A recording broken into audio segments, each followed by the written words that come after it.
Now, as I said, every .NET project needs these three tasks, right? And maybe even the published, right? Every .NET project will minimum need these four tasks for you to say CI pipeline is ready, right? So instead of, if you're in a big project, or if you have multiple projects, instead of just copying the same thing or recreating the four tasks every time, what you can do is select, once you have your first pipeline or initial pipeline, you can select all of them and then right click to say create a task group. Now here I can give a name. Example, it's a .NET Core build tasks.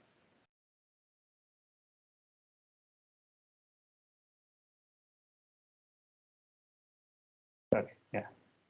Right. I'm going to say I can give a description and it's a category of build. Right. Now when I say create, you will see that the pipeline now has only one task. You don't see the four different tasks which previously we saw. It just has one task, and there's nothing else, right? But you can see if you go to task groups, you will see the task group that I created with the individual four tasks which are there.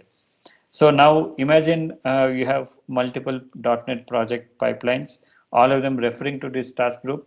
And let's say you need to make a small change to include unit test cases also into this pipeline. Into all the .NET projects, you want to enable unit test cases. So what is the easiest way is it becomes very easy to add that, where you add the new task into this task group, and every pipeline which is referring to the task group will start using the new task that you have added.